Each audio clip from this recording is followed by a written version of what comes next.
So thanks for having me on. So how did I get into bodybuilding? I think I just when I was in fourth year, don't know if people are Irish listen to this, but when I was probably like 16, I people at least back then went to the gym because weren't doing much. That's the kind of year you were probably allowed to join the gym, and I think I just got good results. Um, I used to play basketball when I started playing when I was 14, and I got pretty good pretty fast. And I started the gym when I was like 16, and then basketball, like it kind of got better and better, and I ended up then playing for Ireland in basketball. By the time I was 18, and I went to the US and stuff, but I was kind of losing the love for basketball a little bit, kind of at the same time where it's actually my best. So I just kind of started to peak around like leaving school, and that's when I actually started to get some good results in the bodybuilding or in like just lifting, and I just was more consistent with it because I was getting good results, I assume. We used to go before school and stuff like that, and I I don't really know why, but I got interested in like the science of it for some reason. I just it was something that was interesting me. I kind of used to buy all supplements and used to get my mom to go and buy them because I don't know, I felt like nervous buying supplements and stuff, and used to like keep it in my toilet and stuff because in my toilet in my bedroom. Because my mom didn't want me to drink too much protein powders because she thought it was kind of bad for me or something. And yeah, I just got good results and got good feedback from people around me. And when I was 19, I went to a photo shoot thing in England with this guy called Rob Riches. He's not really that well known anymore, but he used to be like the face of Optimum Nutrition. Did some sort of photo shoot thing in London. Basically emptied out all the money that I had in my bank account, which was like 500 quid at the time. Um, and did a photo shoot in London and thought I wanted to be a professional fitness model, even though I didn't really know what that meant. And um, essentially, that was kind of where I got the first kind of dieting slash like competition thing. Rob at the time we used to be a competitor in the WBFF, and I really liked that. And I don't know what it was, the status, the fame, the money. Like the guy just seemed to have like a good life, right? And I then kind of got into. I did my first competition, I think when I was 21. Then there was no natural competitions in Ireland at the time. Men's physique had just started like worldwide, so before that was just bodybuilding. And there was like an Irish competition called it's still running called NIFMA. It's a bit of a Mickey Mouse show to be honest. And there was two people in the show in my class, and I came second. But I looked good. I was lean. It was the leanest I'd ever been. I'd been on Erasmus in France the year before and just gained a ton of fat. Half from trying to bulk for a year and half from just like drinking, and smoking weed or some Moroccan equivalent of hash or whatever it was. And definitely not good for me. And I just put on a lot of weight, and I was like very unhappy with that. And it's like, okay, I'm gonna commit to a bodybuilding prep. I wanted to work with Lane Norton, but didn't have anywhere near enough money to work with him. It wasn't even working. So I worked with one of his clients at the time, Connor Lavelli, his name was. He was a professional natural bodybuilder. He long since gave it up. And I got really lean. I lost 37 pounds. I was 21. Looked very good and did the show. And there was pros and cons, and there was ups and downs. But I kind of got the bug of it, and then wanted to compete again 2016. And in between that time, 2016, I linked up with 3D MJ, which is the team that you work with, Shane. And it was actually through a guy that I met at that Rob Rich's photo shoot when I was 19. We kind of became friends. Rob was spouting out, he did a seminar on nutrition. It was kind of like complete horseshit seminar. He was talking about like you shouldn't be eating like sugar and stuff like that because it's going to make you insulin spike. And I actually questioned him on it. I was like, something I can't remember exactly what I said, but Lane Norton had said something about insulin or something, and I just questioned him on it. And then this other guy, kind of Harry Ranson, his name was. He's actually a WNBF pro. He competed at the Worlds there in men's physique. He was like me and him kind of got friendly. He's from London, I think. And then he did a first show in the Miami Pro, and I saw that he looked great. And he said, working with 3DMJ is probably around 2013, 2014. Then I started working with Jeff Alberts, and kind of since that point, then I kind of worked with them up until the WBFF, which is like fitness modeling, in Toronto in 2016, and competed again there. And at that point, I kind of took on my first client. I think I was making YouTube vlogs at the time, people didn't really ask me. I never promoted it, but somebody reached out and I worked with one client and I think he stayed with me for a month and left. So that was the start of how I got into coaching. And I wasn't really a coach. I didn't have a clue what to do, to be honest. I made up his training plan and stuff like that and gave him some macros, but I had no idea how to coach.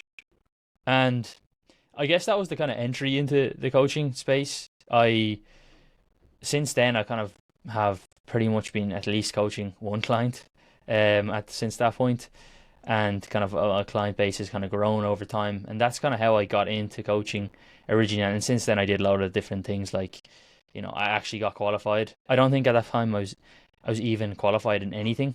I had a bachelor's degree in business, but I don't think I was qualified in like anything nutrition related. I felt I was like decently knowledgeable, but I didn't have any kind of qualifications. I did a PT qualification soon after that because I ended up opening up a gym with a friend. But then I went on to do like the master's degree, and now I'm doing a doctorate degree, and I did various different like courses and things like that. That's a long way around how to say I got into it.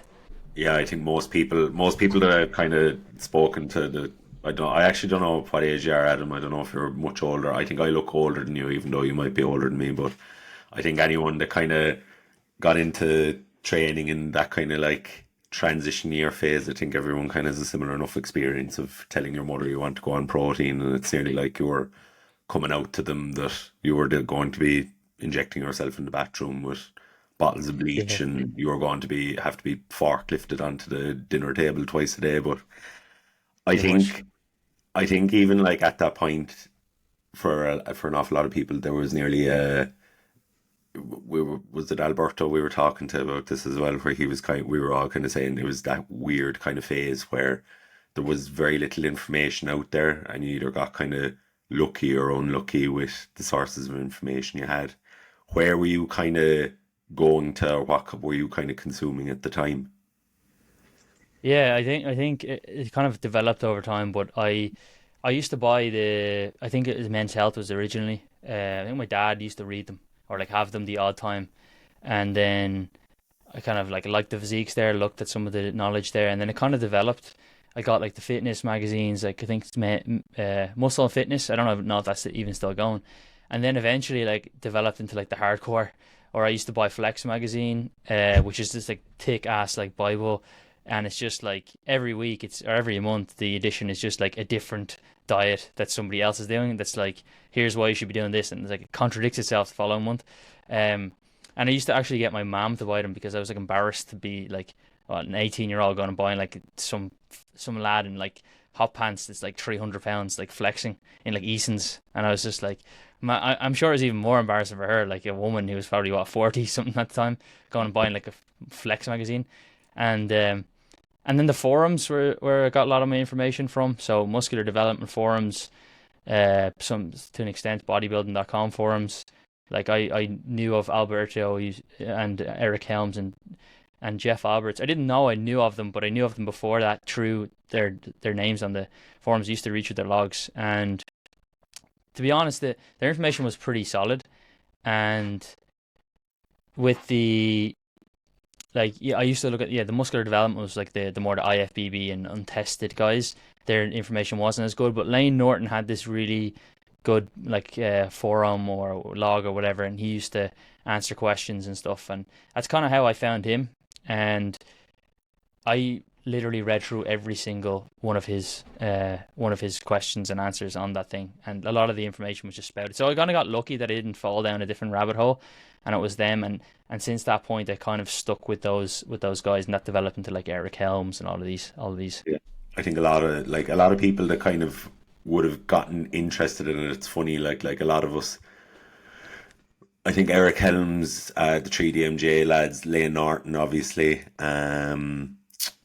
few others would have been kind of like nearly the gateway drugs into kind of studying, or at least kind of getting interested in training and Mm. exercise science. Because I would have had a very similar experience too, where um you just kind of have an interest in it, you see a bit of progress, um and then kind of like what was the decision making for you to kind of like formalize your education? Because I suppose you said you had a pretty decent knowledge. You were obviously fairly jacked and tan at some stage.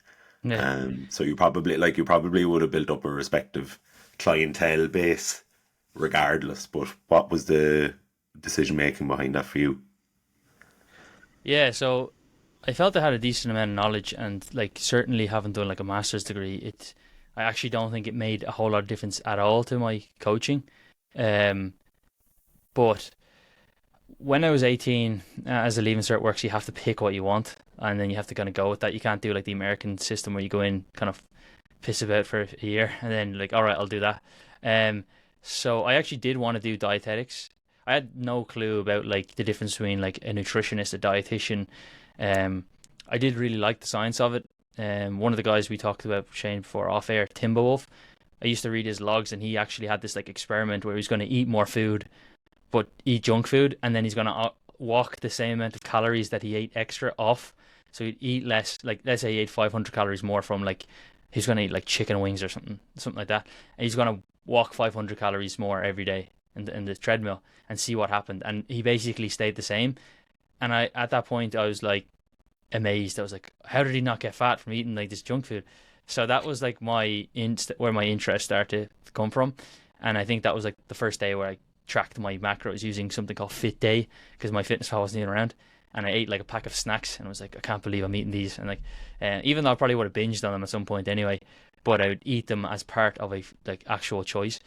um and then I think so I did want to do dietetics, but I only got like 595 in the Leaving Cert, and dietetics was like 550 or something insane. And I thought that you had to be a dietitian because that was a stamp from basically Koru, but the nutritionist is not. And technically, there's some element of truth to that because it's not protected. So I didn't put down nutrition in UCD or somewhere else where I actually would have enjoyed it.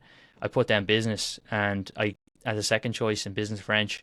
So I didn't get the actual points because of how messed up the system is. Basically, there's only 20 spots, so I didn't get it. And then it was only really then like I had money to do it and realized like actually I don't really like what I'm doing work wise, that I was like, okay, I want to try and get back into it. And I found it really difficult actually because I wasn't able to commit to a 4-year bachelor's degree again and go back to it, just time, money. Like I couldn't do that at the age. Like I in realistic terms, I could have done it, but like I didn't want to do it. So eventually got back into UCD in a master's degree because I had like proven a certain amount, and because I was in the university before. So I did like a food diet and health. I started that like 5 years ago, and I did a year of it, and it was just terrible, to be honest. It was like online. I was living around the corner from UCD. It was all online, all pre-recorded from like, I felt like it was like 10 years ago. So I basically then used that as a stepping stone to do a master's in London, which is in sports nutrition, and I really really loved that. And I knew it wasn't necessary for clients, but I just loved the learning of it. And to be honest, I knew like a lot of this stuff already before even doing it. Like, but it's more like learning about statistics and like nutrition research interpretation and stuff like that. But it definitely was a necessity, and then that's kind of why I'm doing the doctorate as well. Just I'm actually not even really doing that in nutrition. It's in human performance and innovation, and I'm just doing that because I love to research, and I wouldn't be doing it researching if I didn't like have a actual like program that I was doing, or like I wouldn't spend the hours and time to do it, you know. What are you doing your PhD in? So I'm actually looking at how self-criticism impacts performance. So it's a professional doctorate, so it's similar to a PhD, like very similar. The only difference is you have to do it with the current work that you're doing, so you can't just do some random thing.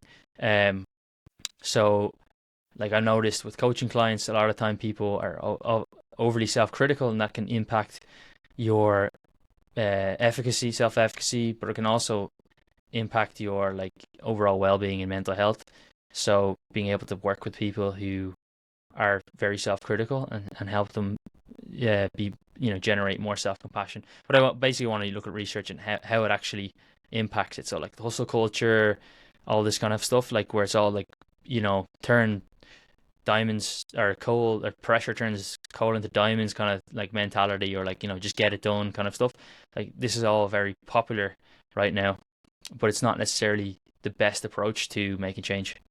Based off that and what you're going to be looking at in terms of your doctorate, obviously you've had quite a journey in regards to like your own kind of coaching experience with coaching clients as well as with your competitive experience.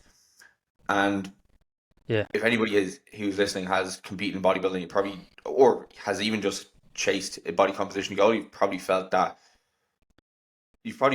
self-criticism pop in like relatively often, when you're checking the weight in the scales, like, if you're weighing yourself every day, if you're taking the progress pictures, seeing if there has been any kind of change week to week.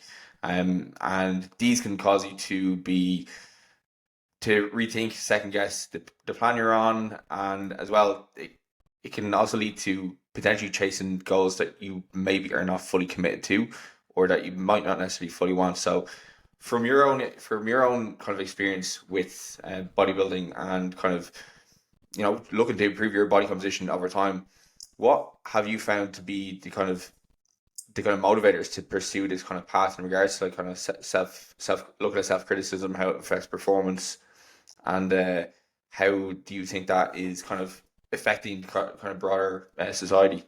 Yeah, I mean, I got into bodybuilding, I think, because like I wanted to look better.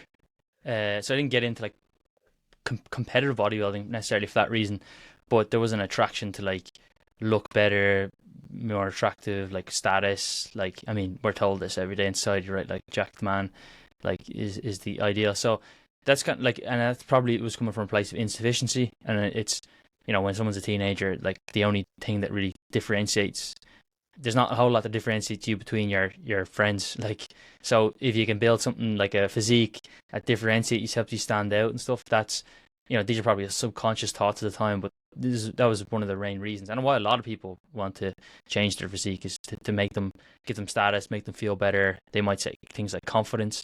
So that was why I got into it initially, I think. So probably very extrinsically driven.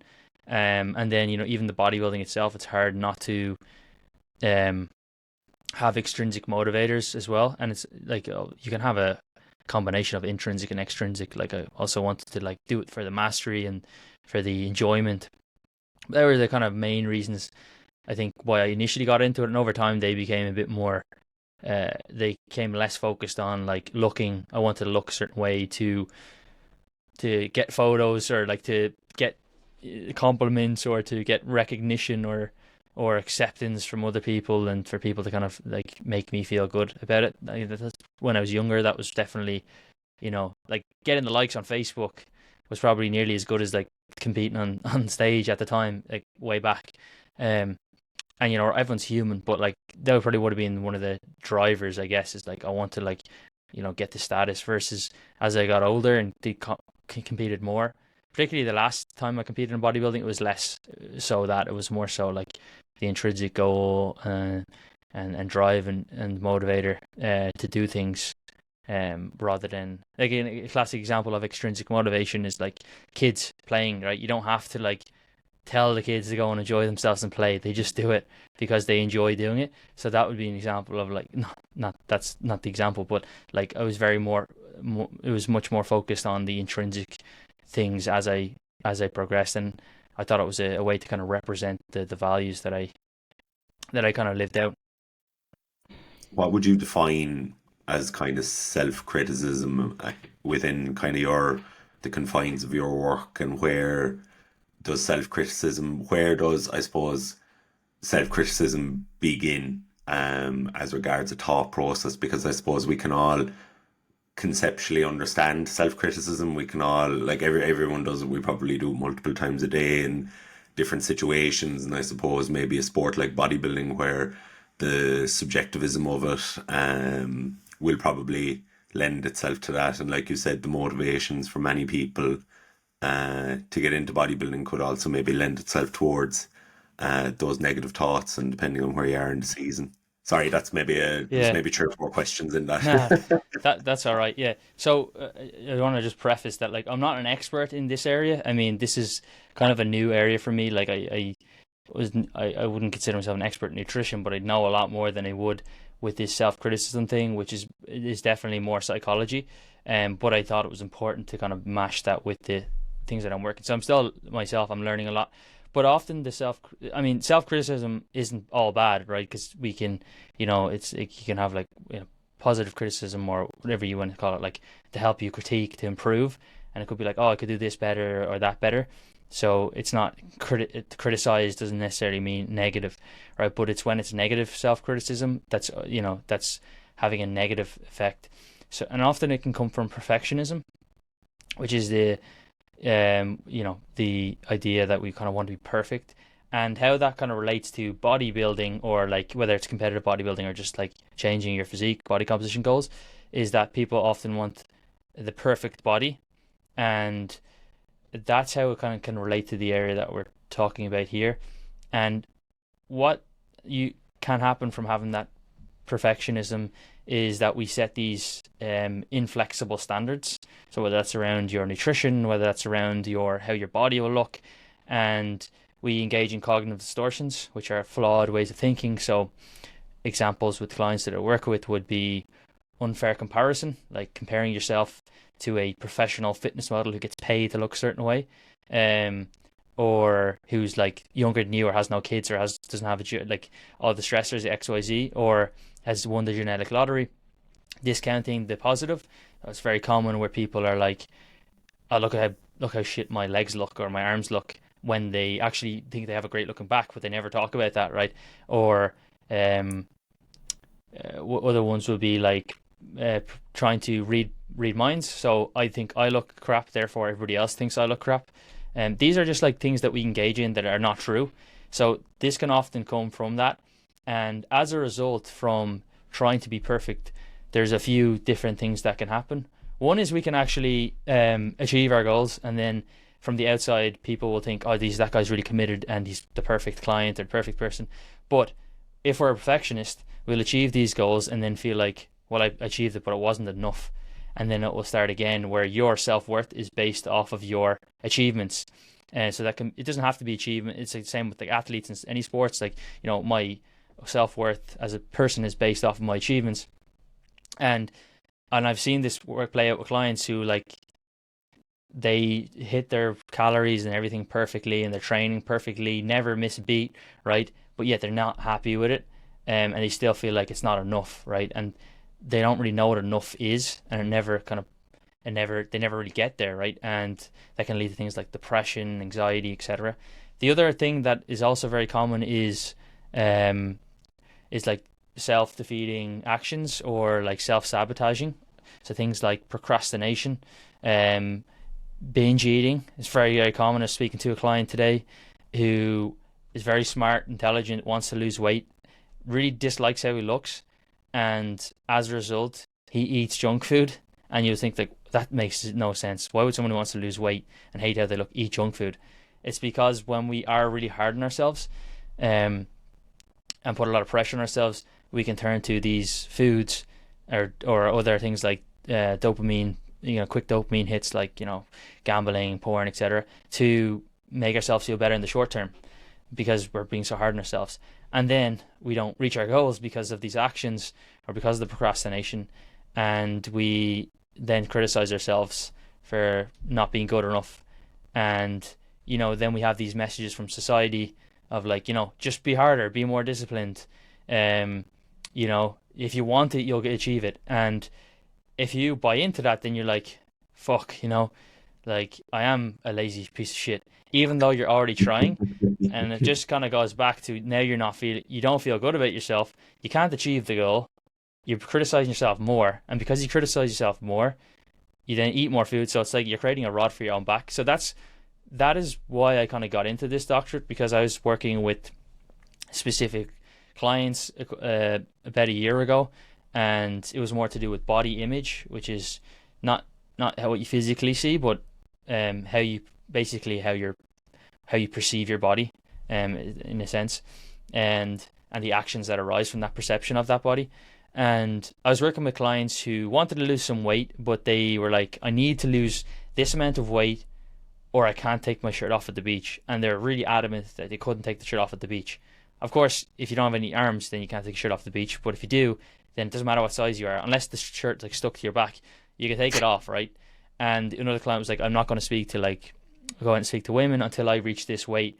And because they were they had so much disgust towards their own physiques, they really hated their physiques, how it looked. It made them feel terrible. Like, they didn't verbalize these, but I could see in their actions. And as a result, then they were doing things like binge drinking or binge eating. And I was at the time I was scratching my head. I was like, I don't know what to do with these people. Like, what is going on? Like, they know what to do. Like, we've tried various different approaches. It just seems like they can't stop them from doing it. And then at that point I started to learn more about body image, which is a form of perfectionism, right? You want the perfect physique. And then I was like, all right, this is where I can actually help people who struggle. And there's a lot of people who have this kind of negative body image.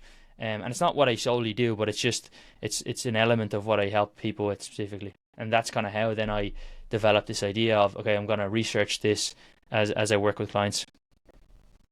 I'd be really interested to hear, Adam, what are the kind of processes you go through to mediate some of those things, because a lot of people, I suppose, like any processes or any kind of thought process or any kind of behaviors, it's you have the behavior or the thought, but then obviously when it negatively impacts quality of life, or maybe leads to some other issues down the way that lead to some kind of health risk behaviors, that's when we could probably potentially say that it becomes disordered or leans towards it being a real strong net negative. So what kind of things would you kind of do to kind of pull people back in the other direction?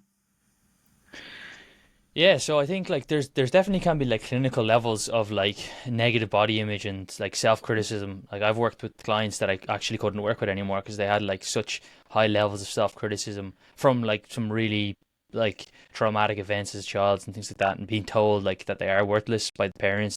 That was some really bad stuff. Like, so that needs to be worked with like a clinical psychologist or psychotherapist or whatever. But even in everyday society, like, we're told that your life will be better or you will be more confident if you look better. And Yeah. that is true to a small extent. So body image, basically how you perceive your body and what you think about it, does improve for people who are obese to an extent, but it doesn't improve really more than a small bit of weight loss, right? So like further improvements or further reductions of body weight didn't really improve. But then you get people who are like healthy body weight and wanting to look like ripped and stuff and shredded for their holidays, and that's fine. It's like, if it's a preference, it's fine. Like, I have a tattoo here, and I often forget about it because at the back of my arm, I just got it because my dad had something similar. But if I lost that, or if I have more tattoos and I couldn't get them, like, it wouldn't really matter that much. Or like the t-shirt or how I wear my hair, it's a preference, right? It's not affecting my life. But and that can be the same for like how you look, right? I actually, right now, I would like to be leaner. It's a preference, but it doesn't affect my life day to day. I don't think about it that much because I'm not leaner. Where a lot of people do, right? Like, I can't go on holiday or I can't do this until I get to this shape, right? And there's many scales, gradients of that. And someone has to be willing to work on that, right? And to be open to it.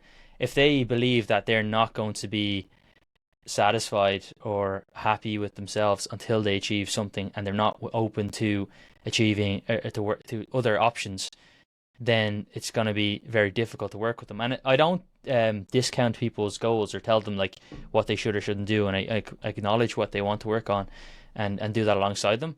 But they have to, if I'm to work with them in a way that I think is going to be effective, they have to be at least willing to work on other options alongside that sometimes.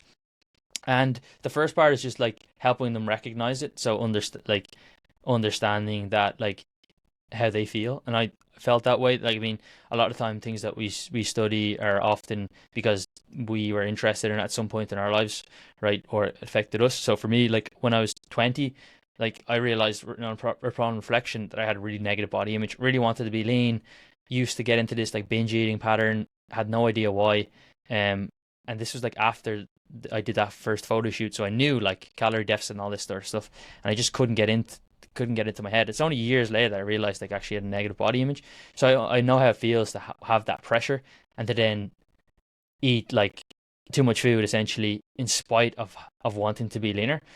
And so it's first recognizing that with people, and then actually putting less emphasis on it, because your physique should probably be the least important part of your body, right? If you're going to compete in bodybuilding, it's like different. You have to be a certain way, but people overemphasize like how important it actually is, right? All right, people want to know, to want to be around somebody who's in shape and it portrays certain values, but like no one cares if you're 17% body fat or 9. There's no difference really. No one gives a shit really. They might be like, oh, that looks cool, but like that's pretty much the extent of it, right? Unless they also have the same kind of disordered mindset, right? Then maybe it's this, then, and that usually is sometimes the case, right? We get people who they have like relationships where they're just trying to stay, super lean and shredded all the time, and like different things affect that, like business and stuff. But that's the first part, and then it's trying to like, if it is a problem, like look at, when does this issue come up most for them? Is it certain times, situations? Often it's things like checking themselves in the mirror. It's like pinching their fat, right? This is really common in competitors, like pinching fat in the lower body and then feeling shit about yourself. So it's literally stopping these things, noticing when you doing these things, and starting to focus on other areas of their life as well, and at simultaneously working on their health, right? So like improving, especially if they do need to lose weight, like from a health perspective, right? Because often people will need to lose from a health perspective, but also from a how they feel about themselves. They want to lose weight, so it's doing that, getting them eating well, exercising, but not like putting too much emphasis on like, okay, we're gonna take photos every single week. We're gonna look in the mirror, because if you look in the mirror and you feel shit about it, like you're just gonna make yourself feel worse about it. So let's focus less on it, and as a byproduct of focusing on all of these things that improve health, like eating more fruits and vegetables, like maybe tracking calories, or at least some sort of plan with food, moving more, like they will end up losing weight and actually looking better. Because often people who have these negative views of themselves, they are very uncompassionate, so they don't take care of themselves. Because if you don't like something, for example, I'm sure you've got a gift or you bought something before and it was just a piece of shit or something cheap and you just fucked it in the corner, right? But then you got something, a gift that was really expensive or really valuable to you. You put it like nicely in the corner, you look after it, you take care of it, right? And then you do something else just fucked in the corner. That's the same with like our bodies, right? If we look after things that we care about. So if you really hate your body, ironically, you don't look after it because you just think it's like, oh, I'm a big bag of fat, like I don't care about myself. So ironically, people who have often a negative body image don't even do the basic things that will lead to improved body composition, like eating well, like exercising regularly. So by getting them doing that, then it will improve actually how they feel. And it's not like then I go, oh, look, I've just like tricked you into all doing this. Now we've got to the goal. But like it's really helping people to realize that like their physique isn't that important. Like people actually don't care about it. And also getting them doing the things that they want to do when they get to this new body weight. For example, I want to speak to like women or something, like people have thought that I've worked with, when they get to a certain body weight, then they can start talking to people. It's like, well, what, like it's only a couple of pounds of tissue, like what's actually stopping me from doing it? And they probably will feel better when they get there if they start doing that, but there's no reason why they can't start doing some of that now. So if they start doing that now, then it will just, over time, they'll just realize, you know what, I'm actually doing the things that I want to do, and I am still not at this like ideal body weight, whatever it was. So maybe it's not that important. So these are kind of some of the things that I work on, but it just really depends on the person as well. So do you ever watch that film with Will Smith where he's like getting these guys and making them a bit more confident, and Oh yeah, he like Hitch. he's like you're basically Irish Hitch. All So right. Adam Hitch McDonald has publicly named I've never, himself I've, on I've the never actually, I have seen that movie, but it's been many years ago. But I mean, there is an element to that, right? Because I guess with the confidence with like speaking to men or women or whatever it is, people think that they need to achieve X amount, and that that could be money or it could be whatever, and often it's coming from a place of not feeling enough as you are. And I think people often think that if you accept yourself, and this is where the whole body positivity people get it wrong, is like, oh, it means you're just like everyone's glorifying obesity. It's not. That's not what it means. At least at the heart of it, right? It's accepting that you're good enough as you are, as a person, but you want to improve yourself. Like it doesn't mean that like you just shame yourself into into change, because that's not effective. In fact, research in body positivity shows that fat shaming people actually leads to less weight loss than actually being more compassionate.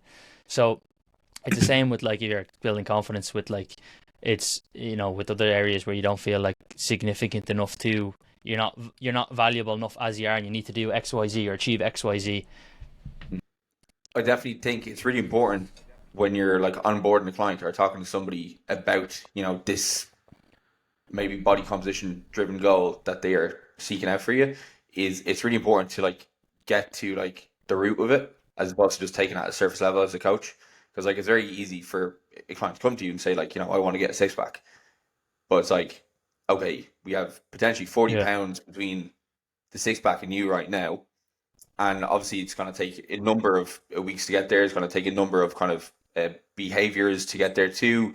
And like accumulating many good days to get there.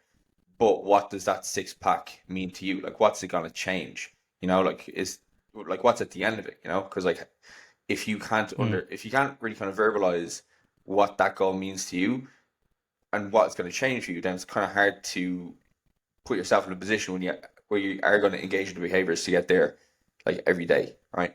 And one thing I've definitely noticed with a lot of clients is if they come to me with a goal that's like this, more so when you create a kind of list of behaviors that they're willing to engage in, and they start doing those and they start building confidence with them, then they get to the place where they wanted to be, but they couldn't verbalize before they get to the six pack, because it wasn't necessarily that the goal was related to how they looked. It was more so they wanted to be like, it wasn't necessarily confidence in their appearance. So like they want to be confident in their ability to do basic shit, like, to drink enough water through the day, to go to bed at the appropriate time. And like once they kind of get on top of this stuff, they're obviously going to be in a much better position to achieve that goal, but they might be happy enough with where they are before they reach that kind of endpoint, which they kind of discussed initially. Yeah, so but body image research does show that health interventions do improve body image, but it's independent of weight loss. So like exercising more, like obviously to an extent, right? Like going from like nothing to some, or like some to a bit more. They're doing that, eating well, looking after yourself, that improves your body image because you embrace all the good things. Like this is another thing that I can do, help clients embrace what their body actually does for them. Like, and you can even get down to really granular people really struggling, is like, well, it helps you breathe in air and it helps you kind of stay alive. And I haven't actually had to go that far with clients.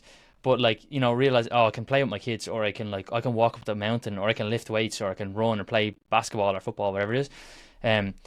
So when people do start engaging in these things, that improves their body image.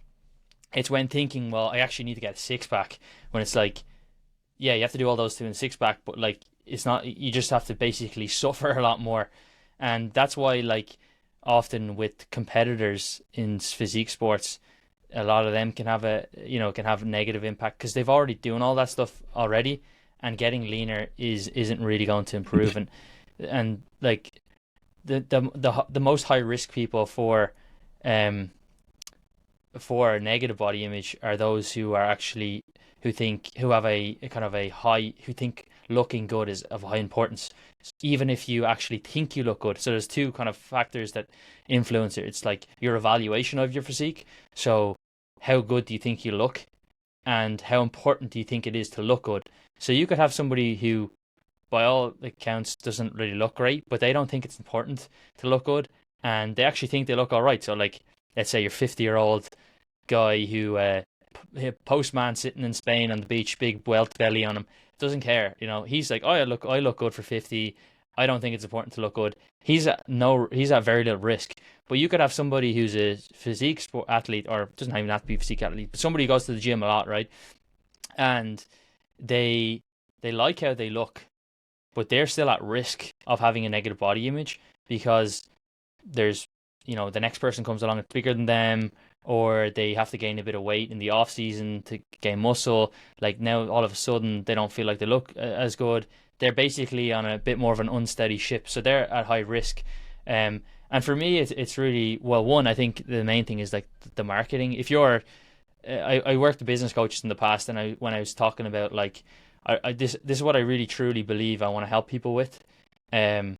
at least, break through this, and not sell them the idea that like your life's going to be way better, like Greg O'Gallagher, Kino body, you'll get Lambos and like loads of money if you just get a six pack and intermittent fast, right? I don't want to sell that shit to them, because I know it's not true. Because I had like clients that would get in shape, they would go away, gain a lot of weight back, come back, lose weight, go back. It's like, what the hell is going on? Like, there's something something not right here. It's like, why are they never happy? Why can't they just keep it off, or just be happy with their body?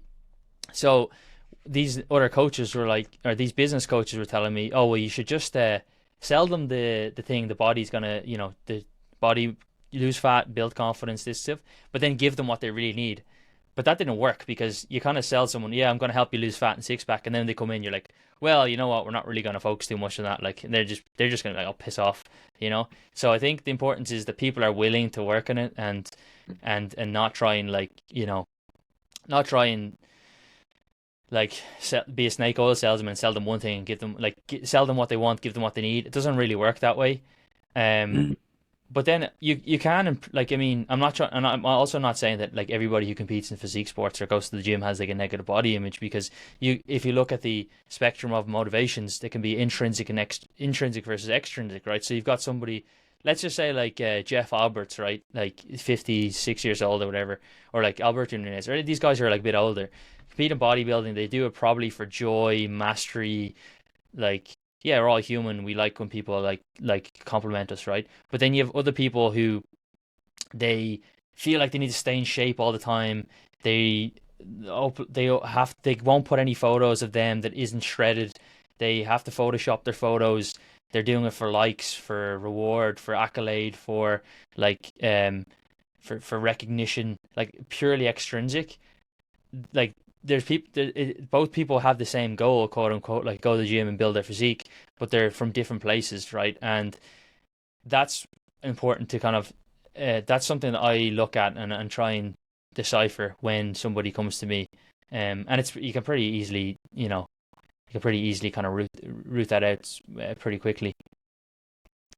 Yeah, you said something earlier kind of about health-based behaviors, and that's one thing I found myself with the research with the older adults, is that we're not directly looking at body image or anything like that, but qualitatively an awful lot of participants would say that their body image improved once they did start participating in some kind of organized exercise. And I suppose it's not, I suppose we remarked the finding and obviously the theme, but it wasn't something I gave too much thought until you mentioned it there, that there is probably a propensity for people that kind of have health seeking behaviors, or maybe lean that way, that they might be that little bit more susceptible to body image issues. Would that be maybe a fair? Yeah, I mean, it's chicken and egg, right? You say, like, do people, do you get into this behavior too, because you're not feeling good enough, or is it like then you start getting into it, and then the feedback starts to, you start feeling pressure especially if you're comparing yourself. So it is definitely interesting, and I think one point that of importance to know, well, people who have negative body image are just fat and overweight, but it's actually not true. If you are obese, you're slightly more likely to have a negative body image, and that's probably due to the fact that people in the outside world are also commenting on your body, and you're seeing it in the news and like of how like being fat is bad and all this kind of stuff. That's not like a moral judgment. That's just like, what like the media is often portrays. But it's like I said, it comes back to the evaluation and importance rather than the body fat percentage. So like Shane, you probably experienced it as well. I certainly have. People who are like the best shape are like so often they have like the worst critics of their own body and have the worst body dysmorphia. Not like clinical levels where like, but in general, compared to like the general population, like you've got people who go to the gym that, they want to look better but they don't care that much. You got physique athletes who are like, oh Jesus, I don't want to post that photo because I'm 10% body fat and not 8. And I found that to be very true. And it goes back to the idea that like when I'm working with a client and they say like, I want to build more confidence. Like the reality is, if you're already going to the gym and you're a healthy body weight, you're a man or a woman, and you're doing all the things, getting leaner isn't really going to make you more confident. It will build a contingent self-esteem, which basically means you'll get more compliments, and who doesn't like getting compliments?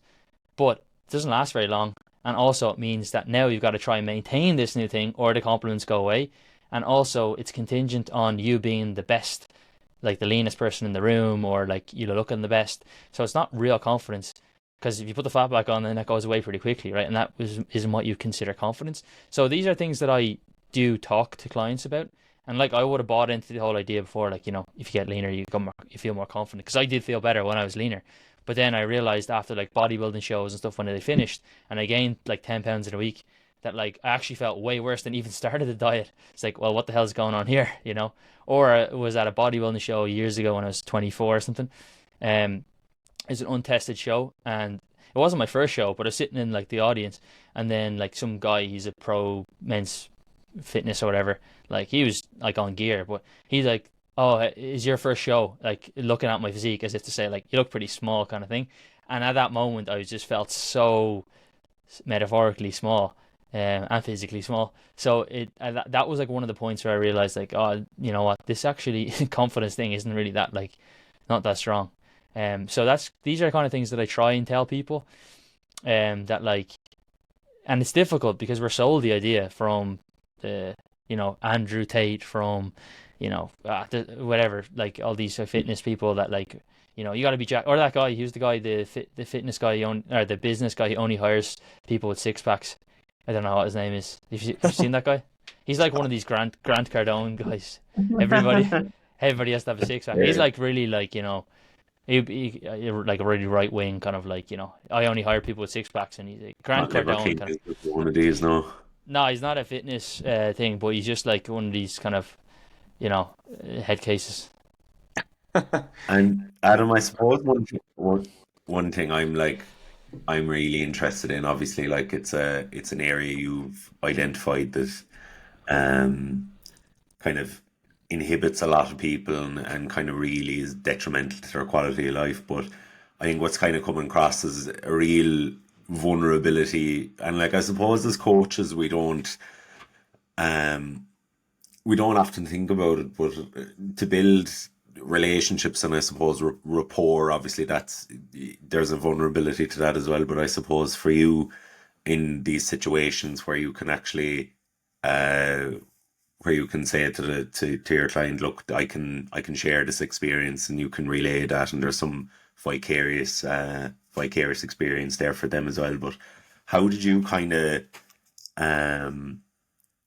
build that? I suppose what I'm trying to ask, how did you build that into working with people? Because it's not an easy thing to do, to kind of open yourself up like that to your client base. Or Yeah, I mean, I didn't initially. So like I've had some clients that I've worked with for like years, like 6+ years, and like not many that long, but like in that time, like some of those clients have experienced where all I would do is give them macros and training plans and like, best of my ability, but like would never talk about this stuff.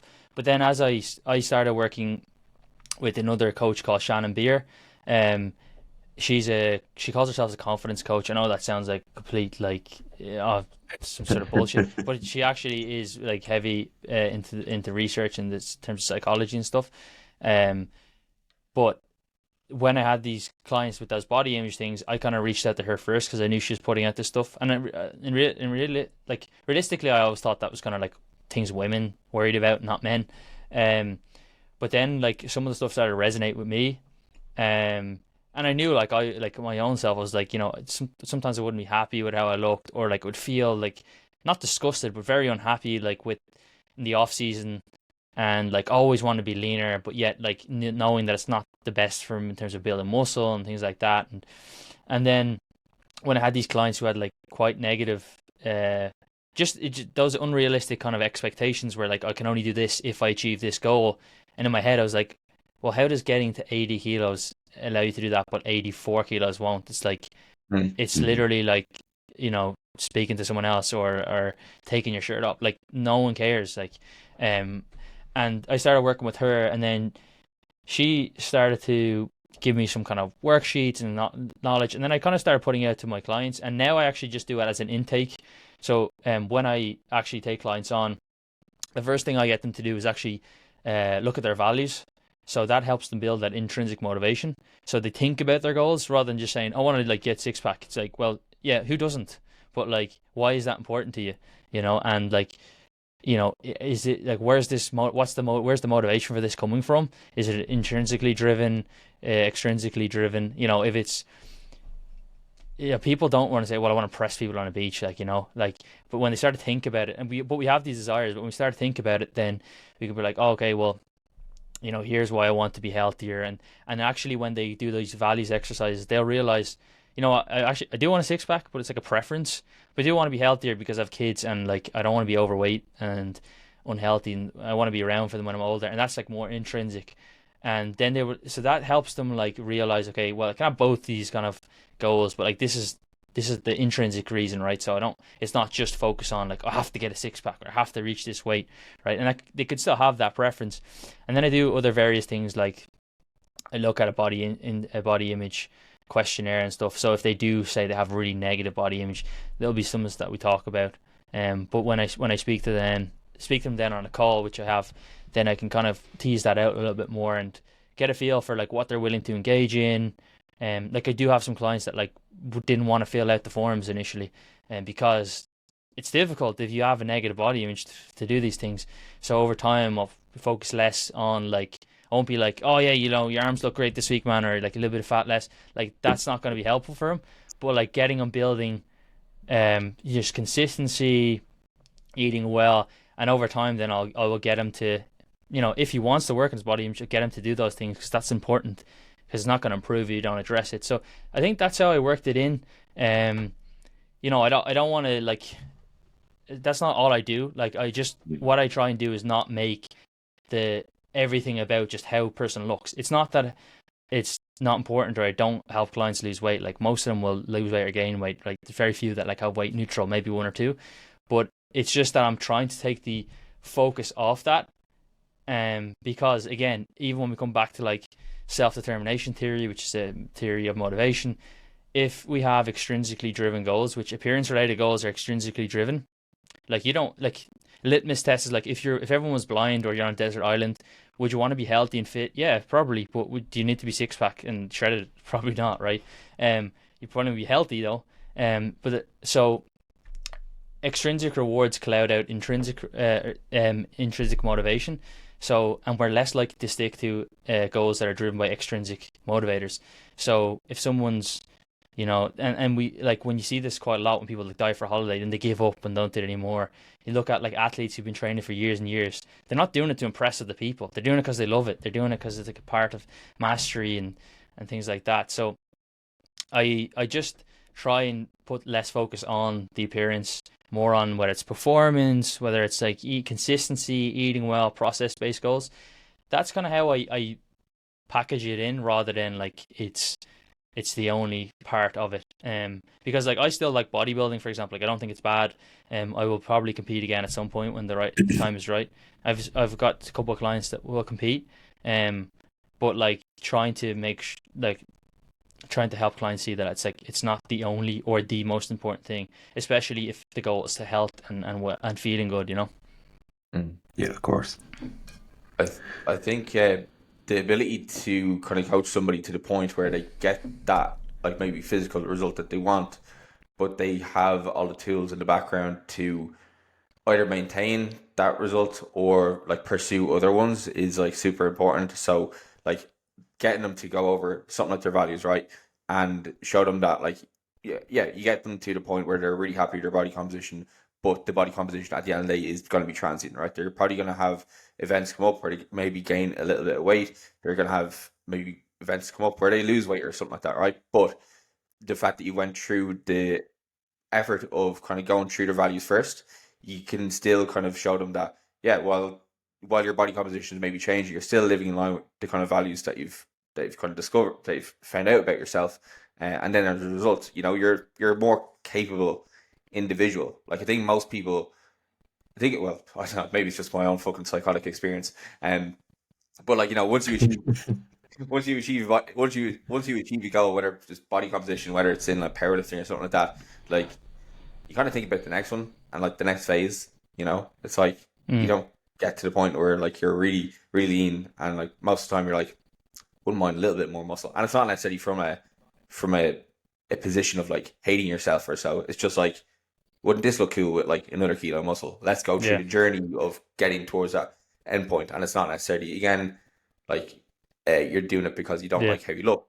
It's you enjoy the process of mastery. It's based in your values. Like I spoke about it before, but you know, when I was making the shift from the ending my bodybuilding season after so long and having a sole focus on my appearance, one thing that helps me overcome any kind of issues that would have arisen off the back end of prep, and you know, gaining body weight was shifting my focus into something that meant a lot to me, and that was like being strong and like doing really cool stuff in the gym and being able to focus my efforts on what my body could do as opposed to how it could look. And that's, you know, how I started training for powerlifting again. And that helped massively with like the post show recovery, because I wasn't like in my mind then, like actually gaining weight and getting softer and making myself feel a little bit more stable on the bench or having the bar feel nicer on my back. That was like a positive towards this kind of new goal that I set for myself. But it was still living in line with the fact that I was somebody who cared about my body composition, still somebody who cared about my health. But it was just a tiny facet of that whole process. Mm. Yeah, I think the people who think that they when they achieve a certain look or weight that then all these magical things will come. In reality, if they do get to that thing that they wanted, it doesn't come, right. Like it doesn't, it doesn't unlock all these things they think it will, because you know losing body weight doesn't improve body image. You're still unhappy with how you look. And then because you're unhappy, you think, well, I need to go a bit further. And I've experienced this with clients where it's like they want to reach a certain weight, and they do, but then the goalposts move, and then it's like, well, hold on, now it gets a lot more difficult, because getting to 10%, 12%, 15% body fat is a lot easier than getting to 7% body fat.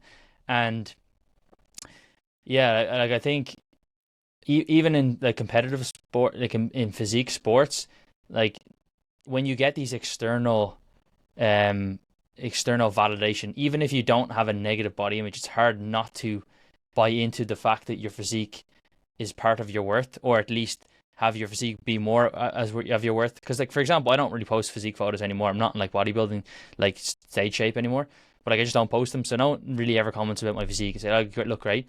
But when you are in great shape, people do it, like, and they do because they think you look good. So then you start to feel better about yourself. So even if you don't have, who already start with like not being happy with their body, getting into physique sports is probably actually a bad idea, even though that's the route that a lot of people end up taking. But yeah, like you said, the values is super important, and I use that with clients as well, because when a client says, well, like, I ate way more calories this weekend, I had Chinese food and stuff, instead of saying, oh, well, like, just cut 500 calories from this day and make up for it, or like, don't do that again. I'll come back to the fact they said, well, look, you had it with your kids, and you said one of your values was to be a better dad and to eat out, like, and to have more time with them. Like, and then they're like, oh yeah, you know what, you're right, because they put all the importance on, I need to look a certain way, when actually in reality, it's, well, all these things are important to me, and like they're all in balance. Like, who wouldn't want to be like in bodybuilding shape all the time, and to be the strongest powerlifter, and to be super fit, and to be the best dad, and the business person? But we can't. You can't do all these things at once. So it's important to realize, well, like, what's important to you. And the one example I often use is, like, do you ever see that series Dope Sick? Yeah. No, Netflix. It's Or I think it's the one with the OxyContin. Yeah. And the guy who owns the business, and the family they own the OxyContin business. He, like, is super rich, but yet, like, his wife and his kid treat him like as if they're just like just, I don't know, strangers. So like the guy's super unhappy, like he just chased money. Obviously, like in that example is like someone who hasn't really like thought about like what they actually value in life, and they change like mimetic desires or goals that other people had, and then next thing you know, it's like life's really unhappy. And that's important to always like bring back to your values, because you can chase like the physique, and obviously like that's not quite the same, but you can focus on, have your ladder up against the wrong wall. That's the kind of the words that I use with clients. Like, the reason we're doing this to make sure that we're putting your ladder up against the right wall and chasing goals that are actually important to you. And usually then that doesn't ever come down to like, yeah, I just want to get like shredded for like a pizza in like 8 weeks, you know, like that's the only, that's never happened, like, because they actually have to think about it. Whereas if you have like, oh, it's 12-week shred, like sign up, it's Black Friday deal, like get you shredded, and then they give you a meal plan or like macros, like don't even think, like, you know, you might even be doing the client a disservice. You might be making their body image worse. They might feel worse about themselves as a result of it, because now you're like, they're more objectification, and often that negative body image or self-criticism that as a result can be the reason why people can't actually lose weight, because they feel so shit about themselves that they eat food all the time, or they eat junk food.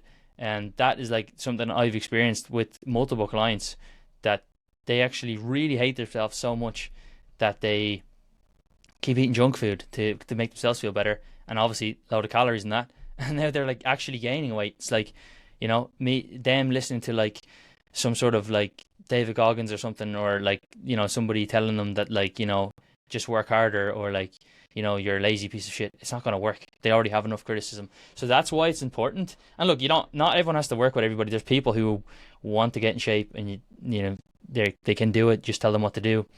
And if that's what you want to help people with, then there's always going to be people for that. For me, I felt like a bit it was just getting a bit like boring. I wasn't actually helping people as much as I could. I was having clients who were like struggling a lot, and this is like an area which I think is like up like 40% of men have a negative body image, underserved, because we still see like we see the Dove models, like women that are like overweight and like obese and stuff, and like that's represented as like, you know, these are normal bodies and normal skin types, but the men always still lean, you know. So it's still there for men. And I think I want to like reiterate that I don't think it's like, I still prefer, and I think I'm in decent shape, and I like would still prefer to be leaner and still think it's fine, but it's just a matter of how much importance you put on it and what that means, because it can have a pretty negative repercussions for a lot of people. No, 100%. I think what's kind of really coming out to me is that for a lot of people with that kind of negative self-image, it becomes almost like a self-fulfilling prophecy, where you have these strong feelings towards yourself, and you're nearly, like you said there, I really like that metaphor of putting the ladder against the wrong wall, that there's an end point you're trying to ascertain, but you end up going you're going in the right direction, but you end up going over the wrong way. How, I suppose, kind of, maybe I'm only going back to your research again, because that's kind of what I'm at. What way will you kind of see your research going in that area? Yeah, it's a good question. I'm not 100% sure. So, because performance is very hard to quantify. What I was looking at is body, like where I actually noticed it a lot was like, okay, these clients are being very self-critical and are eating a lot of food because they are being so hard on themselves. And this is something that they obviously do, but aren't sure why they do it. Like a client spoke to today, he was like, I don't know why I'm eating like chicken, I can't remember what they called it, some sort of chicken place in America. And he's like, I don't know why I'm eating it. I felt like bad about myself, and like look in the mirror and like just see the body, and like just really unhappy with it, and like get some chicken burgers to make myself feel better. And like eating more food, like eating more calories than like you need, it's like to lose fat, right? Which again seems at odds with each other. So that's, performance could be quantified as like, okay, weight loss. So if like if they're negative, you know, very self-critical, then their weight loss is not as effective. If someone's, which is the opposite, would be more compassionate. So I think compassion is it's a bit more complex than a lot of people think, but it's basically like, think about how you would like treat somebody, and it's often doing the thing that you so it's not, people often like mix up compassion with like just being kind, when in fact compassion is often, yeah, there's some elements of kindness depending on which theory of compassion, but also like doing the thing that is important to you anyway, or doing the thing that you need to do. So that's going to be my research project, like self-compassion as an antidote to self-criticism and looking at performance. But I don't know exactly how I'm going to quantify that, because that can also be in other areas. Like, for example, the Rugby World Cup just took place recently. Johnny Sexton mentioned that he was really self-critical of himself.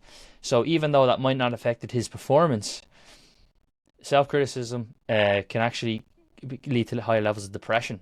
So you might be like, okay, well, I still do, because I've also had clients in the past that are like very successful businessmen, very, very hard on themselves at the time, but think that that's what they need to do in order to motivate themselves to change. Because that's one of the reasons why we are self-critical, is to motivate ourselves to change, but it often elicits a threat response. So you're like sympathetic nervous system, and basically it's a threat. It's like our body sees that as a threat response, and then as a result, of coming from that place of shame or guilt, etc., and having that threat response, we can then turn to things like in the case of food or coaching here is like turning to junk food. So but it can also lead, like I said, to higher levels of depression. So it's not like it's not a free lunch if you still get the goal that you want. So that's the area that I think it's going to be. It's going to be something around more compassionate. Now I only started this year, so I'm still like really writing it up, but it's going to flesh out that way. And in the long run, sorry, I'm just closing the door.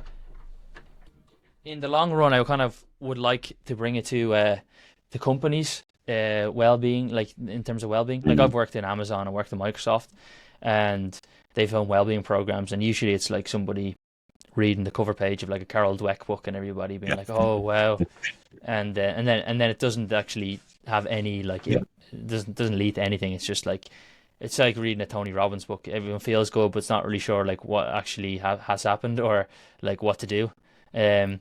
So I'd be so curious about like your work, because you've been kind of saying things, and I can think of situations where I've been with clients, and I know you said performance can be quite difficult to quantify. Obviously, myself and Shane are hobbyist powerlifters, but yeah, I think it's not powerlifting is a weird kind of sport, because obviously, like, you're going out on a platform in a singlet, people are looking at you lifting weights, and a lot of the time, if you look like you, I know really, really good powerlifters, and they barely look like they lift. And I suppose for like there's body image can sometimes seek into some people, and they mightn't even be aware of it. I've seen powerlifters go through entire preps and nearly sabotage them, where they're doing loads of accessories, loads of bodybuilding movements, and you're kind of going like, here, just why are you still doing this?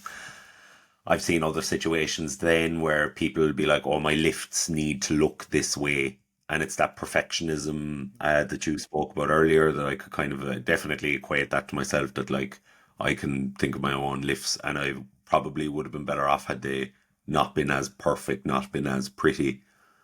And then in other cases, then you have that kind of self-destructive thing almost, where I've seen people go through really, really good blocks, really, really good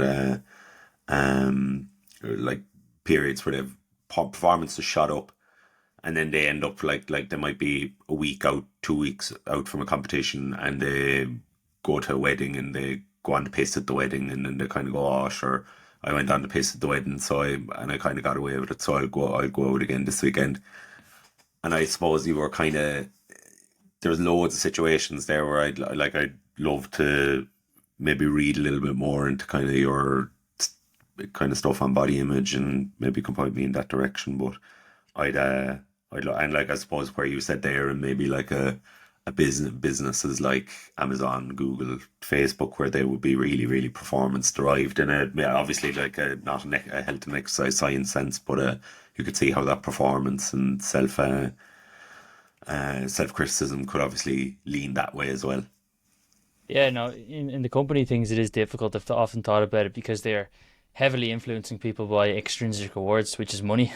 So Yeah. it's very hard to like tell people that they should be, or like, because extrinsic rewards can cloud out intrinsic rewards. So like people volunteering for like DSPCA or animal shelter or something, like you're not getting paid. and they do that purely for intrinsic reasons, right? But you start paying people, and there's been even research, in kids, and also like there's other research in like Switzerland where they wanted to dump this radioactive waste in the town because the council need to like get rid of it. I'm kind of paraphrasing here, but like and but the story's kind of along this way. You'll get the gist. And the people were like okay with it, and they allowed it, but then they actually offered and incentivized them by offering them some money, and the money wasn't enough. So actually now less people, even though they're offering money and previously they'd offered no money, less people had actually offered to or agreed for them to allow the waste to be dumped there. So they actually shot themselves in the foot. Think of an example is if your friend asks you to move house. I don't know if you ever people move furniture before, but it's a pain in the hole. And you're like, yeah, I'll do it because to my friend. But he says, I'll give you a tenner if you do it. Like, you piss off, because it's like it's not significant enough. So extrinsic rewards, unless they're significant enough, can really cloud out those extrinsic rewards. But yeah, when the powerlifting, I think in any sports, a lot of it can come down to like that self-worth being a lot of self-worth being derived from performance. So helping people build up the perception of themselves and realizing that their performance doesn't dictate their self-worth as an individual, because that self-worth leads to that, and I can send you some paper, self-worth leads to that inflexible standards, and that can be like perfectionism and I think the main thing is like catching yourself or the person doing it, engaging in those cognitive distortions. Like, my lift needs to be this way. Just because you think that way doesn't mean it's true, right? There's a lot of things that we think, like that person, oh, I feel shit about myself. I look terrible. That person must think I look terrible as well. They probably didn't even look at you, that person, right? And if you catch yourselves in that moment, be like, this is a cognitive distortion. I'm going to do what I want to do anyway, or whatever. Then it becomes easier rather than like not acknowledging it at all. That's the kind of the first way, and then like focusing on is there any truth to this statement? Like, do I have any evidence to show that if my lift is perfect, I get better lifts on the platform, or like get injured less, or am I just doing because I think I should do that? Are my lifts actually better when I'm this way? Same goes for like the body thing. Is there any evidence to say that if you have bigger biceps that your bench goes up? Probably not, right? Maybe triceps or like traps or something like that, but like probably not biceps. Like, is there any evidence in this? Am I just engaging cognitive distortions here? And then like that will come down to the body image stuff. Like, if that person's really doing that, like, who are they following online? Is their feed completely curated with like bodybuilders and like Chris Bumstead, and then they're like, of course you're going to feel like shit if you think that feels so if that's just within your like on your Instagram page. So these are all kind of things that like you kind of pick apart, I think, with the individual, but they can all be worked with, and it's like it's not I've noticed it now, it's just gone. Like, it's more like challenging it over time and working with it. The same with like building self-compassion. Like, it takes time to build these things, but it can like improve. And ultimately, like for me, it's to help the person get the ultimate end goal, but also keep that goal long term as well. So like people will say, well, I'll teach you how to count macros, and that will like help you maintain your physique long term. It's like, yeah, it will to an extent if they don't have any of these kind of like other challenges that are actually stopping them, like from their psychology. It's a bit of a minefield. I think you said something earlier as well, though, that kind of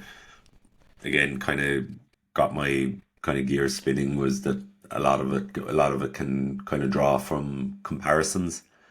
And I suppose again I'm going back maybe to like I would coach powerlifters, but I would coach kind of S&C as well, and a lot of it can be like if we're looking at outliers all the time. And it was definitely one thing that I found myself in when I was powerlifting, or maybe when I was playing other sports or doing other sports, or when I was bodybuilding, was an awful lot of the medium we consume, and that can be like magazines, social media, TV. We are obviously looking at outliers, and we're looking at the top 1% that companies use to leverage their products, or maybe to draw attention to their products. And I suppose where that kind of draws into kind of our image and our value, when, like you said, society kind of does value the True, for different reasons. Those kind of leaner physiques, or those bigger physiques, definitely as men, we do kind of struggle, I think, to identify those kind of patterns within ourselves. And I think and like we see it within field sports, and I think a lot of people, it kind of happens in the background. It's not something we're really conscious of. It's like like you said there earlier about like values, and Shane talks a lot about identifying values. We have an awful lot of these behaviors that are almost happening without us being conscious of it, where people aren't aware why are you grabbing a protein bar instead of a Snickers? Why are you going for a protein milk instead of a bottle of Coke? A lot of these things happen almost autonomously. I suppose where I see that kind of in powerlifters definitely would be that we, nearly to the detriment, I think a lot of people nearly expect to be 5% body fat, going out onto the platform, performing their best. And that I see that definitely in men and women, where this expectation on kind of, I need to be, and Shane's nodding his head there because I know he's probably sees a lot of this as well, but there is an almost a thing where people will expect their body fat to be in single digits and to be hitting 20 kilo PRs or huge dot PRs, and it's not. I don't even think a lot of people are aware of it. Yeah.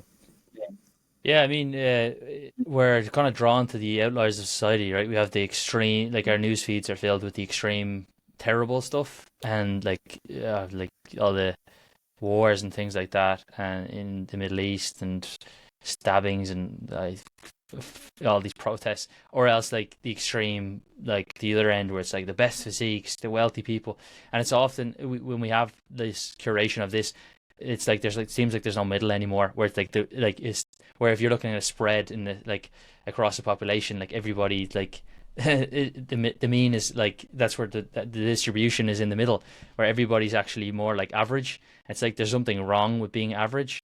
It's like that's what they're saying, right? Like even with business, something like you can't just be average anymore. Like there's not, you have to be able to be better, and it's fine to want to more. I think that's important, that I've been able to realize myself. It's fine to want more, but it's accepting that like you are good enough as you are, but you can strive for more. It doesn't have to come from that place, I'm not enough, because goes back to like the physique thing, right? If somebody's like, oh, I hate my physique, and my physique isn't good enough as it is, I must lose weight, versus I would really like to lose weight, but I'm happy, like I'm good enough as I am. The actions or outcomes of both of those things are not going to change, right? Both will follow a diet, both will exercise. But when you say I must get there, or I have to, and if I don't, you're just putting a ton of pressure on yourself. And that's the same with like anything, like lifting. Like I would really prefer to like do a lot better in this block, or really like to hit these numbers, and I'm going to train this way. But if I don't, I'm not like less a person, versus like I really have to hit these numbers. If I don't, I'm like screwed. Like, and when you put so much pressure on yourself, especially if you're already self-critical, that just feeds in to the more negative affect. So that's what I kind of help clients to work on as well. It's just like realize, like, and it's just questioning a lot of times, like, well, do you really need to achieve these things? And it's kind of just working with people, and that's what I've learned over the last few years, is that like coaching is a lot more difficult, actual coaching, than programming, right? Because like I know a lot of people who make way more money than I do, and they're like probably brutal coaches, but like they, to each their own. I mean, like I'm not dissing people. If people just want to make money, that's fine. But yeah, the coaching bit, which I find is going to kind of keep me in at the long game, because I don't want to just hate my job. That's this is going to be, and like human psychology is like, it's very complex, and there's a reason, like the coach that I work with, not like my own coach, but somebody like mentors me. Like I said to her once, I was like, a lot of people like there are a lot of struggling. These people struggle with a lot of different things. Like she's like, well, people do have like issues with their nutrition or their exercise, and they can't stick to it. It's probably coming from a place of struggling with their like psychology. So it's like, not that I ever want to be a psychologist, but there's an element of like, if people can't, like, everyone can go to Google and type in like ChatGPT, like what's the best diet, but if they can't follow that, well then there's something more than that. So that's where like coaches come in, and can help. And people like us are going to be around the longest, right? Because like there's going to be AI programs in the next 5 years that will give you the perfect split, like based off your RPE and percentages, and it'll program the next 6 months for you. So I think one thing that you mentioned as well, which is super important for like getting clients to do, or if anybody who's listening to this who does kind of struggle with like their kind of body image or the comparison syndrome, is like definitely curate your social media feed. Like if you see somebody that you follow that pops up onto your timeline that like makes you feel bad about yourself, like unfollow them. Like check out your explore feed. You'll be able to get a quick glimpse of what like you spend a lot of your time kind of thinking of if you look at that explore feed. Like if it's just full of like these insane physiques or like people who you perceive to do much better than you, like you could do a curate, like again just curating the kind of follow list, and look up English bulldogs. That's what I was looking for a while to make my explore page and my kind of suggested posts more kind of palatable, because it can be really easy if you are like competing in the sport or you're just trying to strive towards a goal to, even if you're making fantastic progress relative to where you have been, to like get a kick in the balls because you're like, oh, that guy has like an 8 pack and I've got a 6 pack, and you'll never get an 8 pack because your abs are built in a certain way or something like that, right? Or just these kind of again in the powerlifting world, you look at the one percenters. There's a lot of people on YouTube. I don't know if anybody's noticed, but a lot of people on YouTube now who are like copying Sam Select's style of, they'll like make like 50-minute long videos of them just like chatting to like their phone, same title, same kind of thumbnail, but they're not Sam Select. And like obviously there's like some kind of comparison that would be happening with them. They'd be like, why is my content not taking off the way Sam's is taking off, right? Whereas like you look at the person and you're like, because he's an outlier. Like that's what you see on social media. You don't get pushed like like average like physiques. That's because that's not what people click on. You don't go to watch junior B football. You go to watch the fucking lads in Croke Park, like the seniors. So it is a kind of it's a tough one to kind of wrap your head around. But I definitely do think it's such a valuable exercise. Like I've had clients like even say to me in check-ins like, oh, I know this is not how you do it, or I know I don't have lifts the way you do, but I accomplish this. I'm like, it's not about me. It's not about like what I can lift. It's not about how I look. It's about like where you have brought yourself relative to where you were when you started. And that's the only thing that matters, because it's the only thing you can actually compare yourself to. So you're telling people to unfollow yourself if they want to. Yeah. No, 100%. Go on, Adam. There, sorry. Yeah, I think people. There's actually research looking into this, because people would say, "Oh, but I follow this guy because it's motivating." There's actually research to show that like fit inspiration isn't as like these physiques. There aren't as in terms of like outcomes, in terms of like actually doing exercise or eating well. They don't actually motivate people to take action as much as people think. So you can kind of we can kind of think, oh well, look, I'll just follow him because for me it's more like there's people that have great physiques and they put out good content because like here's they do this exercise or whatever, and there's other people who just literally pictures of them drinking champagne in like Ibiza or whatever. Like that's not like that is, you just feel bad. This makes you feel bad. Like you're like, why don't I have that? And I've felt that way like before and stuff like that. Like not anymore, like because I know it's a smoke and mirrors, but you can feel that way. It's like, damn, that guy's a nice car. Maybe it's the physique. Maybe I need that physique, and then I'll get this stuff. That's what we can think. And then it's like, I don't have that because I don't have that physique. Therefore, I try get the physique. I'll get it, and ultimately, that's not how it works. I don't know if any of you. I know. This is such fucking tangent here now. Like, and this is probably sounds a bit fucking gas, but I don't know if either of you have ever looked at old like muscle magazines from like the 50s, 60s, and 70s. Like they literally have a photo of like a skinny lad and it's like, do you look like this? Are you puny? Are you a pathetic man? You need to get big buff and brawn with this exercise. And I really kind of laugh at we all laugh at it, we kind of scoff at it, but the like the messaging behind an awful lot of even social media posts or anything like that, it does while it's not as explicit as that, I do think there is an undercurrent to it, and like for me, definitely, like I've had to take social media breaks, like in be it in a prep, because it's like, oh, I'm not benching 200 kilos. I weigh 100 kilos. Like, what the fuck is wrong with me? Because everyone I'm following benches 200 kilos. And in the same way, where like you said it there, like oh, everyone you follow is in Dubai and drives the fucking G wagon, and they've I don't know, they've 7 Rolexes and Shrine 24, and I'm an online coach and I live in Carlow, and why the fuck have I no Rolex or no G wagon? Do you know, it kind of does.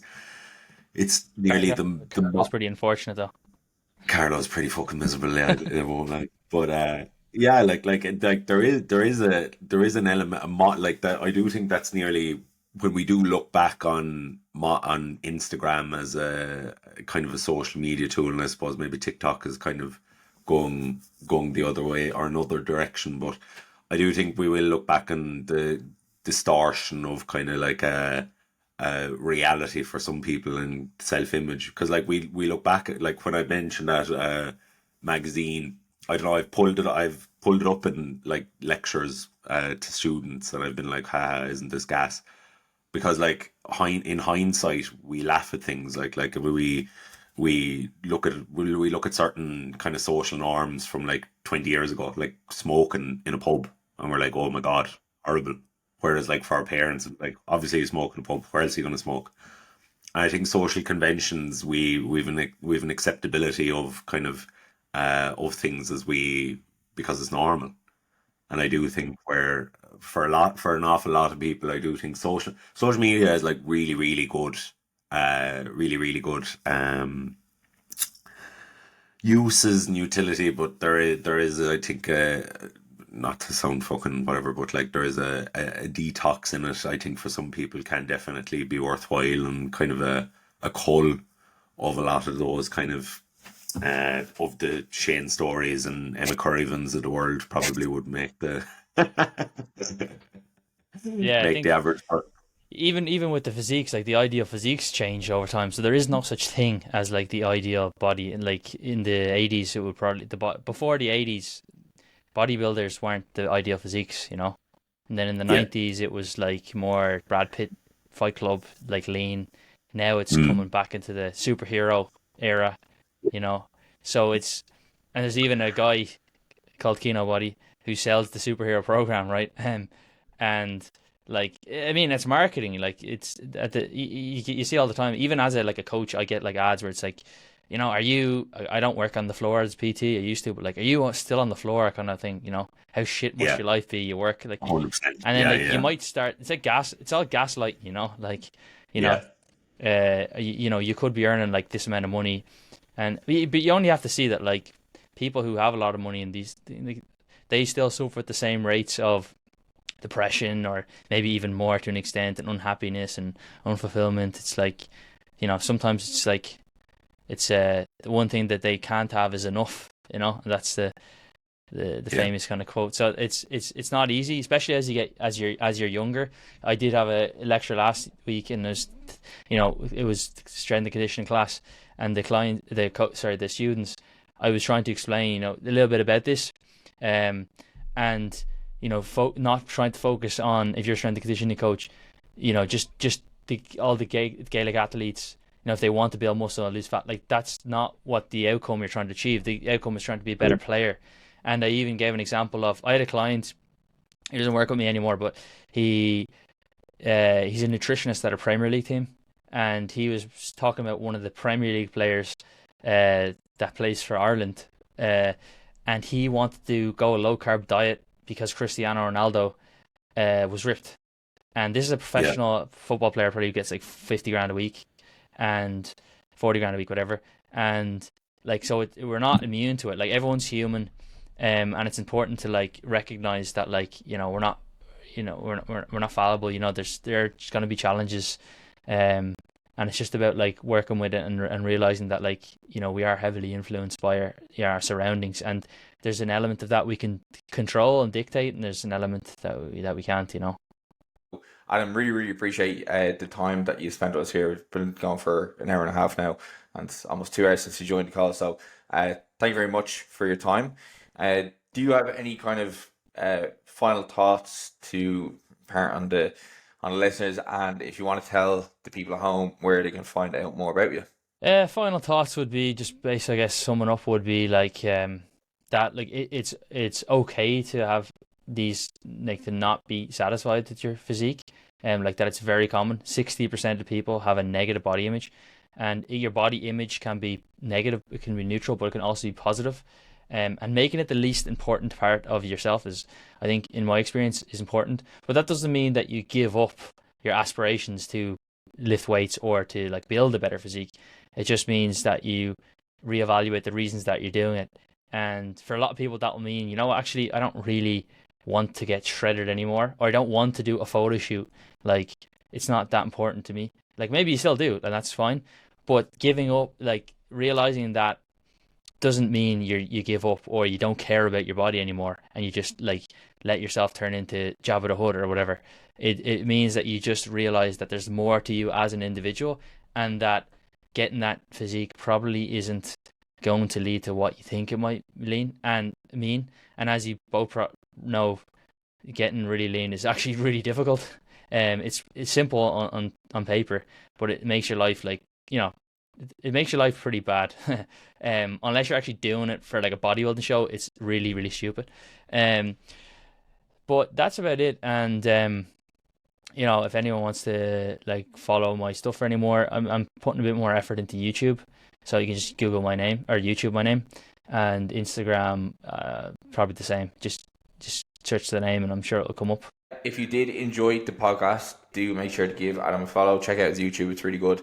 And you can also give the podcast a rating and review on Spotify, Apple Podcasts, whatever you're listening on, as well as make sure to share it on your Instagram stories. Need to up them shares, right? That's it. Hope you enjoyed the podcast, and we will chat to you in the next one.